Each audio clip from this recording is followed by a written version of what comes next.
नमस्कार मित्रों, उमंग classes GKP में आपका स्वागत है। मित्रों, जैसा कि हम पिछली क्लास में पढ़ रहे थे प्रयत्न, और प्रयत्नों में भी आभ्यंतर प्रयत्न और बाह्य प्रयत्न, दो प्रयत्न हम लोग पढ़े थे। तो यदि आपको ये सारी वीडियो अच्छी लग रही हो, आप हमारे प्लेलिस्ट में जाएंगे तो पूरा वर्णमाला समाप्त होने वाला है। आज की क्लास करने के बाद आप देखेंगे कि पूरा वर्णमाला वाला जो चैप्टर है, जो UP TET, C TET, PRT में पूछने वाला है, वो पूरा का पूरा कंप्लीट हो जाएगा। तो आप एक एक वीडियो उठा करके देखें, और जब पूरा का पूरा वीडियो देख लेंगे तो पूरे वर्णमाला से हमें लग रहा है कि कोई भी ऐसा प्रश्न नहीं बचेगा कि जो आप कर ना पाए। ठीक है, इसके बाद अगली क्लास में हम आपको पीवाईक्यू भी करा देंगे, जितना भी वर्णमाला से पीवाईक्यू बनता है।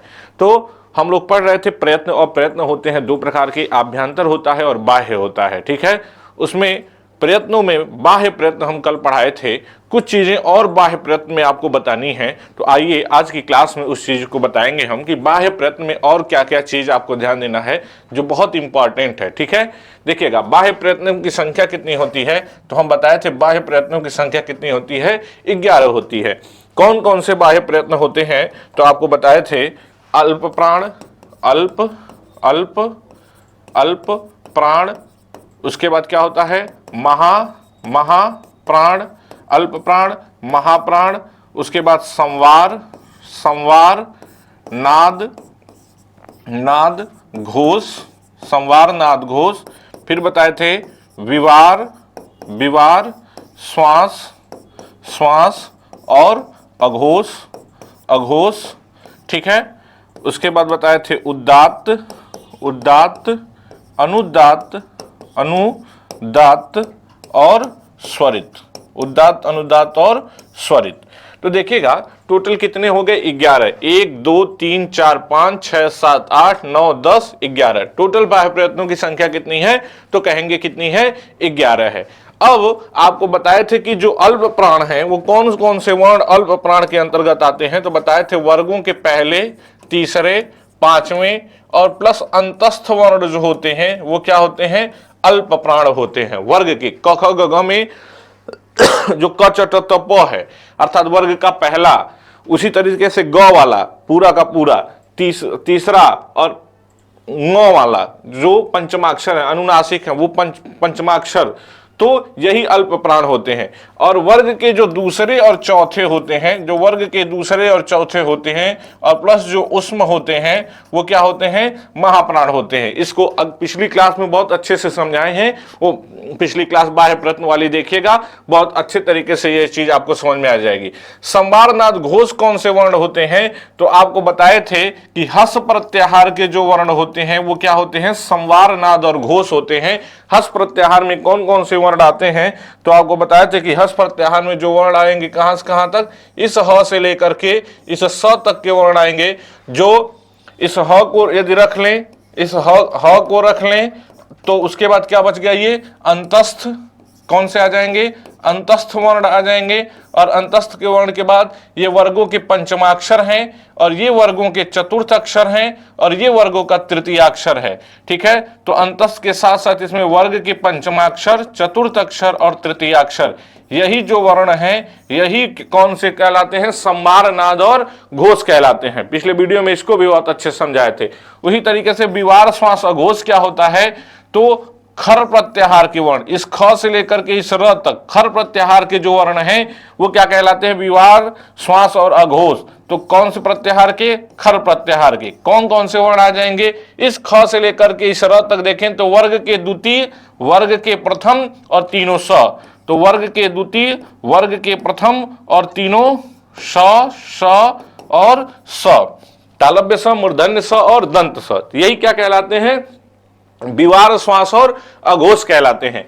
इसके बाद बताए थे उदात्त, अनुदात्त और स्वरित। तो ये जो होता है ये स्वरों का होता है, इसमें व्यंजन का जरूरत नहीं पड़ता है। आइएगा देखिएगा, अब हम कह रहे हैं कि इससे प्रश्न क्या एक और आपसे पूछेगा, तो आइए आपको बताते हैं वो प्रश्न क्या पूछेगा कि कोई भी या प्रत्येक किसी भी वर्ण का प्रयत्न देकर के पूछेगा कि किसी भी वर्ण के बाह्य प्रयत्न कितने होते हैं, किसी भी व्यंजन के, किसी व्यंजन वर्ण के बाह्य बाह्य प्रयत्न कितने होते हैं, कितने होते हैं? तो आप इसका आंसर करिएगा, किसी भी व्यंजन वर्ण के जो बाह्य प्रयत्न होते हैं उनकी संख्या कितनी होती है? 4 होती है। कैसे 4 होती है?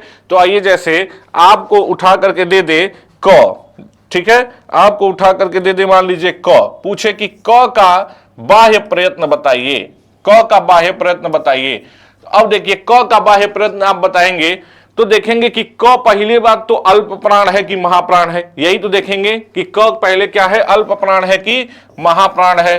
तो आप देखिए क वर्ग के किस नंबर पे आता है, क किस नंबर पे आता है? पहले नंबर पे। तो आपको बताए थे अल्प प्राण जो होते हैं वो क्या होते हैं? अल्प प्राण जो होते हैं वर्ग के पहले, तीसरे और पांचवें होते हैं। तो यदि पहले नंबर पे क आ रहा है तो क क्या होगा? पहली बात क होगा क्या? अल्प प्राण। क्या होगा? अल्प प्राण होगा। ठीक है, उसके बाद ध्यान दीजिएगा अल्प प्राण के अलावा अब ये जो क है वो किस प्रत्याहार के अंतर्गत आएगा? तो यहां देखिए क जो है वो खर प्रत्याहार के अंतर्गत आएगा। कहां पे है? यहां पर। तो खर प्रत्याहार के जो वर्ण होते हैं वो इसमें वर्ग का पहला वर्ण आ जाता है। तो क वर्ग का पहला है तो खर प्रत्याहार के अंतर्गत आ जाएगा। तो खर प्रत्याहार के अंतर्गत आ जाएगा तो क्या हो जाएगा? विवार, श्वास और अघोष हो जाएगा। क्या हो जाएगा? विवार, विवार, श्वास, श्वास और प्लस अघोष हो जाएगा।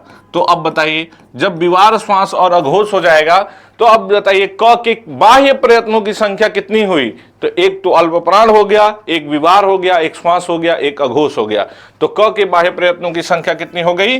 4। उसी तरीके से कोई भी व्यंजन वर्ण उठा लीजिए, यदि उसका पूछेगा बाह्य प्रयत्न कितना होगा तो बाह्य प्रयत्न हमेशा कितना होगा? 4 होगा। जैसे मान लीजिए आप उठाकर ले लीजिए ह को, किसको ले लीजिए? ह को।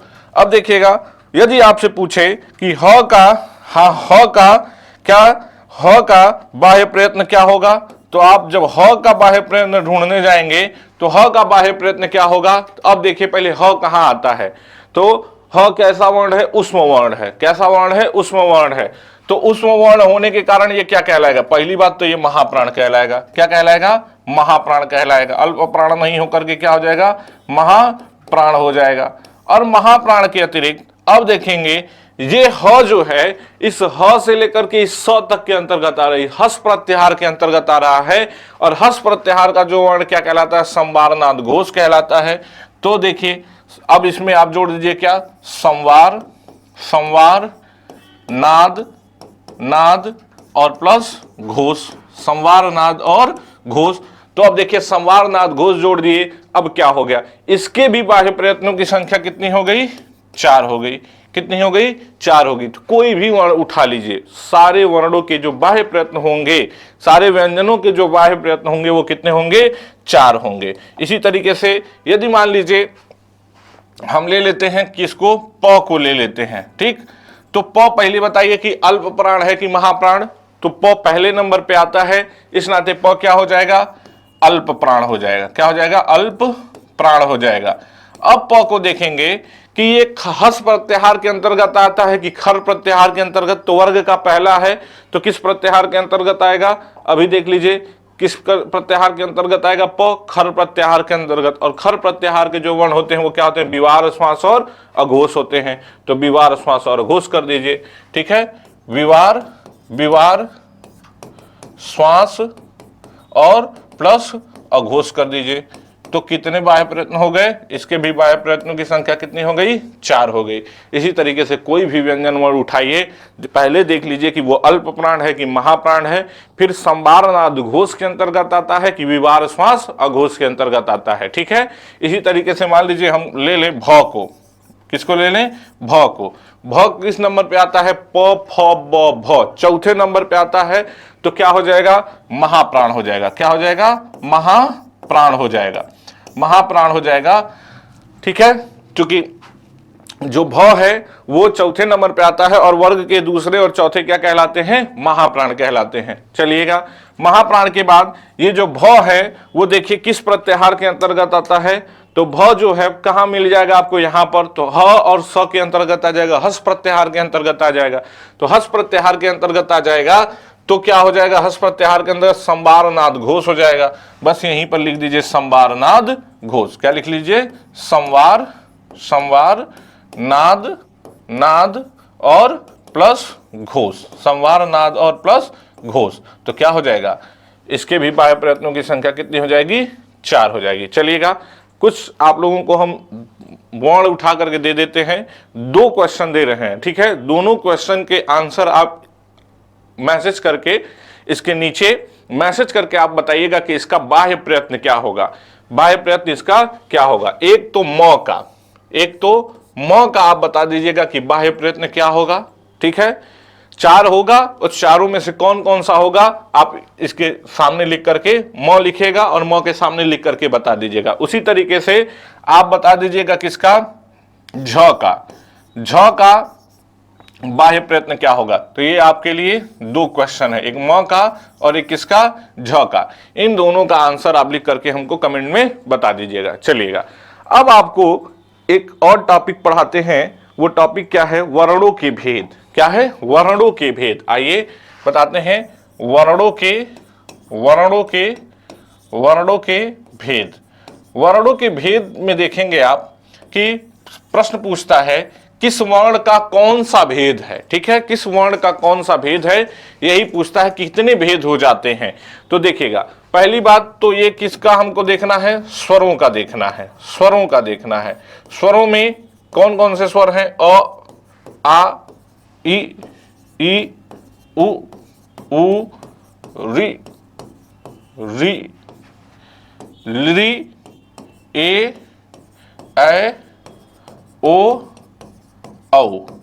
इन्हीं का भेद पूछता है कि इनका भेद बताइए कि इनका भेद क्या होता है, कितने भेद इनके होते हैं। तो कैसे पता चलेगा कि इनके कितने भेद होते हैं, तो आप ध्यान रखिएगा कि पहली बात तो यदि हम अ को लिखें, एक एक वर्णों के भेद हम देखना शुरू करते हैं।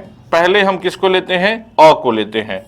अ को यदि हम लें तो आपको पता होगा इस अ को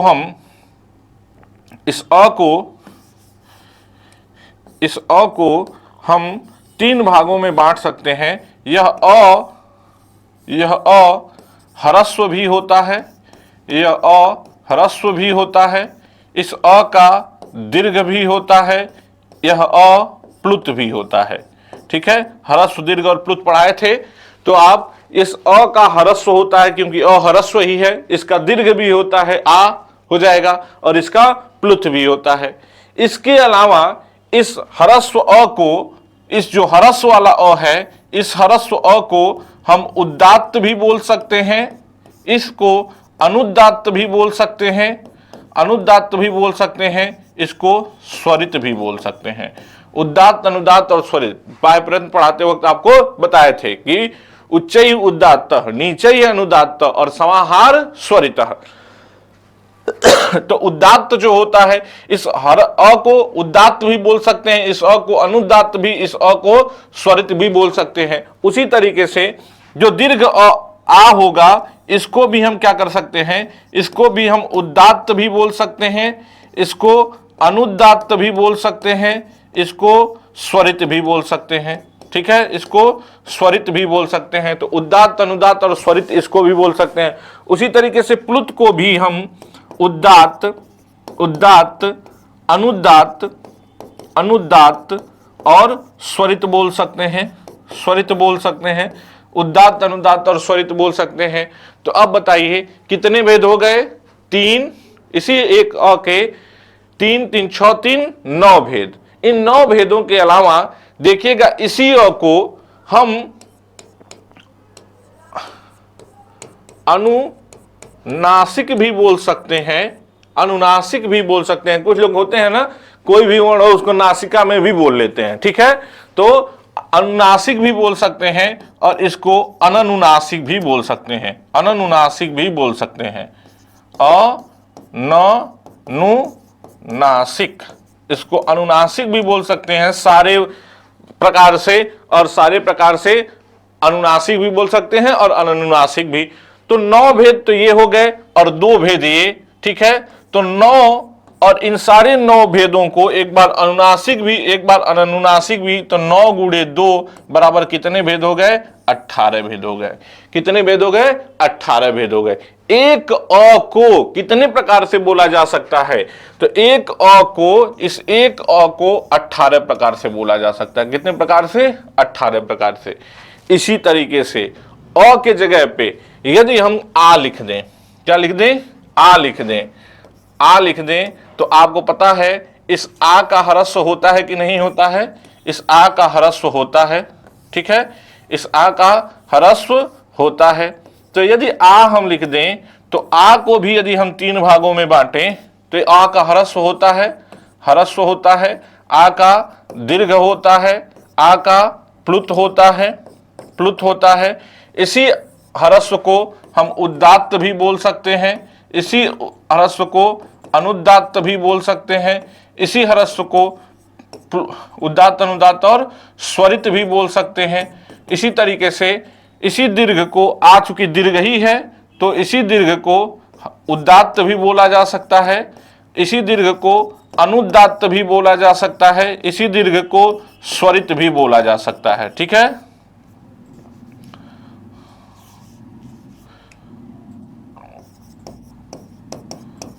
इसी दीर्घ को स्वरित भी बोला जा सकता है, ठीक है, स्वरित भी बोला जा सकता है। अब देखिए इसी प्लुत को उदात्त, उदात्त, अनुदात्त और स्वरित भी बोला जा सकता है। अब बताइए इस आ के भी कितने भेद हो गए? इस तरीके से 9, और इसी आ को एक बार हम अनुनासिक भी बोल सकते हैं, अनुनासिक भी बोल सकते हैं, और एक बार अननुनासिक भी बोल सकते हैं। अननुनासिक भी बोला जा सकता है, अननुनासिक भी इसको बोला जा सकता है। तो यदि अननुनासिक भी बोला जा सकता है, अननुनासिक भी इसको बोल सकते हैं, तो इस आ के भी कितने भेद हो गए? ध्यान से देखिए 9 और 9 गुणे 2, 9 गुणे 2 कितना हो जाएगा? 9 दूनी 18। तो इस आ के भी कितने भेद हो जाएंगे? आ के भी भेद यदि पूछे तो आ के भी कितने भेद होते हैं? 18 भेद होते हैं, ठीक है। आ के भी कितने भेद? 18 भेद। इसी तरीके से जिन वर्णों का ह्रस्व, दीर्घ और प्लुत तीनों होगा उसके कितने भेद होंगे? 18 भेद होंगे। ई भी ह्रस्व भी होती है, ई दीर्घ भी होती है और प्लुत भी होता है, तो ई के भी कितने भेद होंगे? 18। चाहे वो ह्रस्व ई हो चाहे दीर्घ ई हो, सबके कितने भेद होंगे? 18 भेद होंगे। उसी तरीके से ऊ के भी ह्रस्व, दीर्घ और प्लुत तीनों होता है, इसी तरीके से ऊ के भी कितने भेद होंगे? 18 भेद होंगे। उसी तरीके से री का भी ह्रस्व, दीर्घ और प्लुत होता है, तो री के भी कितने भेद होंगे? 18 भेद होंगे। अब आ जाइए किस पे? लिरी पे। तो याद करिए यदि इसकी जगह पे हम क्या रख दें? लिरी रख दें, इसकी जगह पे हम लिरी रख दें और पूछें लिरी के कितने भेद होते हैं, तो आप खुद सोच के बताइए। आपको बताए थे लिरी का दीर्घ नहीं होता है। जब लिरी का दीर्घ नहीं होगा तो लिरी तो ह्रस्व है, लिरी का प्लुत भी हो जाएगा, लेकिन यही लिरी का दीर्घ नहीं होगा। और जब लिरी का दीर्घ नहीं होगा तो कितने भेद हो जाएंगे? 3 ये 6, और 6 एक बार अनुनासिक बोल सकते हैं, एक बार अननुनासिक बोल सकते हैं, तो 6 गुणे 2 बराबर 12। तो कई बार प्रश्न पूछा है लिरी के कितने भेद होते हैं, तो कितने भेद कहेंगे? 12 भेद कहेंगे। कितने भेद कहेंगे? 12 भेद कहेंगे। अब आ जाइए किस पे? लिरी के आगे क्या लिखा हुआ है? ए लिखा हुआ है। अब देखिएगा ए क्या है? ए ह्रस्व है कि दीर्घ है? तो ए तो दीर्घ है। जब ए दीर्घ है तो यहां क्या रखना पड़ेगा? दीर्घ रखना पड़ेगा। और दीर्घ में क्या, दीर्घ को कैसे बोल सकते हैं? उदात्त, अनुदात्त और स्वरित बोल सकते हैं। तो किसको? ए का क्या नहीं होता है? ह्रस्व नहीं होता है, तो ह्रस्व नहीं होगा तो ह्रस्व वाला भेद हट जाएगा। तो भी कितने बचेंगे? 6, और 6 को एक बार अनुनासिक एक बार अननुनासिक, तो 6 गुणे 2 कितने हो जाएंगे? 12 हो जाएंगे। बस अंतर क्या है? लिरी का दीर्घ नहीं होता है और ए का क्या नहीं होता है? ह्रस्व नहीं होता है, तो एक भी नहीं होगा तो तुरंत 6 भेद घट जाएंगे। तो इसके भी कितने भेद होंगे? 12। इसका भी दीर्घ ह्रस्व नहीं होता है तो इसके भी कितने भेद? 12। इसका भी नहीं होता है तो इसके भी 12। इसका भी नहीं होता है तो इसके भी कितने भेद हो जाएंगे? 12 हो जाएंगे। इसी तरीके से प्रश्न उठा करके पूछता है पेपर में इसी तरीके से उठा के पूछ देगा कि बताइए ए के कितने भेद होते हैं, ए के कितने भेद होते हैं। तो तुरंत याद करिए कि ए का क्या नहीं होता है, ह्रस्व नहीं होता है। तो 3 दूनी 6 गुणे 2 कितने भेद हो जाएंगे, 12 भेद हो जाएंगे। यदि औ का पूछे तो औ का क्या नहीं होता है, ह्रस्व नहीं होता है, तो इसके भी कितने भेद, 12। ठीक है। यदि आपसे पूछे आ के कितने भेद होते हैं, तो इसका तो तीनों होता है, आ का ह्रस्व भी होता है, आ का आ तो दीर्घ है ही, आ का प्लुत भी होता है, तो कितने भेद हो जाएंगे, तुरंत 18 भेद हो जाएंगे। तो 18 या 12 दो यही भेद होंगे, या तो 18 होगा या तो 12 होगा। अब देखिएगा एक बार प्रश्न पूछा था, क्या प्रश्न पूछा था, एक बार प्रश्न पूछा था कि री और लिरी के संयुक्त रूप से कितने भेद होते हैं। री और लिरी के, ऐसे ही पूछा था, री और लिरी के संयुक्त रूप से कितने भेद होते हैं, कितने भेद होते हैं। तो आप बताइए री के कितने भेद होते हैं, 18, और लिरी के कितने भेद होते हैं, 12। तो 18 + 12 बराबर कितने भेद, 30 भेद। तो री और लिरी के कितने भेद हो जाते हैं, संयुक्त रूप से 30 भेद हो जाते हैं। एक बात और ध्यान रखिएगा कि री और जो लिरी होते हैं, ये दोनों क्या कहलाते हैं, संवर्णी कहलाते हैं। क्या कहलाते हैं, संवर्णी कहलाते हैं, संवर्णी। अब यहीं आप ध्यान रखिएगा, आप कह देते हैं कि अ क्या है, अ और प्लस अ मिलकर के क्या बन गया, आ बन गया। तो ये अ क्या है, संवर्णी है, अकह संवर्णे दीर्घ में आप कह देते हैं अ मिलकर के क्या बनता है, आ बनता है। तो अ क्या है, सवर्णी है। सवर्णी की जगह आप कह देते हैं समान वर्ण है, इस नाते संवर्णी कहते हैं। तो समान वर्ण है इस नाते संवर्णी नहीं कहते। तो ये बताइए, ये तो समान वर्ण नहीं है, तो ये कैसे संवर्णी हो गए। तो आपको बताए थे संवर्णी उन्हें कहते हैं जिनका उच्चारण स्थान और प्लस प्रयत्न क्या होता है, समान होता है, उन्हीं को क्या कहते हैं, संवर्णी कहते हैं। संवर्णी का अर्थ समान वर्ण नहीं होता है, क्योंकि इसका भी उच्चारण स्थान कंठ है, इसका भी उच्चारण स्थान कंठ है, इस नाते ये संवर्णी है। अब देखिए, हम चाहे उच्चारण स्थान मिल जाए या तो प्रयत्न मिल जाए, दोनों में से कोई मिल जाएगा तभी हम संवर्णी कहेंगे, नहीं तो संवर्णी नहीं कहेंगे। अब बताइए, आपको पता है कि री का उच्चारण स्थान क्या है, ऋतु रसाणाम मूर्धा, इसका क्या है, मूर्धा है। और लिरी का उच्चारण स्थान क्या है, ऋतु लसानाम दंता। अब बताइए, इन दोनों के तो उच्चारण स्थान मिल ही नहीं रहे हैं, तब कैसे संवर्णी हो गए। तो जब उच्चारण स्थान नहीं मिलेगा तो किस पे जाएंगे, प्रयत्न पे जाएंगे। और जब प्रयत्न पे जाएंगे तो आपको पता है कि इन दोनों का, री और लिरी चूंकि किसके अंतर्गत आते हैं, स्वर के अंतर्गत आते हैं। और स्वर क्या होता है, विवृत होता है। स्वर का अभ्यंतर प्रयत्न क्या होता है, विवृत होता है। तो चूंकि विवृत में री भी आ जाता है, लिरी भी आ जाता है, तो ये जो प्रयत्न के अनुसार देखेंगे तो विवृत के अंतर्गत आ जाते हैं री और लिरी दोनों। इस नाते री और लिरी क्या कहलाते हैं, संवर्णी कहलाते हैं, क्योंकि यहां पर वो एक ही विवृत के अंतर्गत आ जाते हैं। तो इसी नाते इनको क्या कह दिया जाता है, री और लिरी क्या कहलाते हैं, संवर्णी कहलाते हैं। समान वर्ण संवर्णी नहीं होता, या तो उच्चारण स्थान मिलना चाहिए या तो क्या मिलना चाहिए, प्रयत्न मिलना चाहिए। देखिए, इनका उच्चारण स्थान अलग अलग हो गया, लेकिन प्रयत्न में जाएंगे जब आभ्यंतर प्रयत्न, तो दोनों के आभ्यंतर प्रयत्न क्या हो जाते हैं, विवृत हो जाते हैं। इस नाते ये क्या हो गया, संवर्णी हो गया। तो ये अभी प्रश्न ध्यान रखिएगा, री और लिरी दोनों क्या कहलाते हैं, संवर्णी कहलाते हैं। और री और लिरी के संयुक्त रूप से कितने भेद होते हैं, 30 भेद होते हैं। तो ये रही आज की वर्णमाला की लास्ट क्लास। इस लास्ट क्लास में आपने पढ़ा कि बाह्य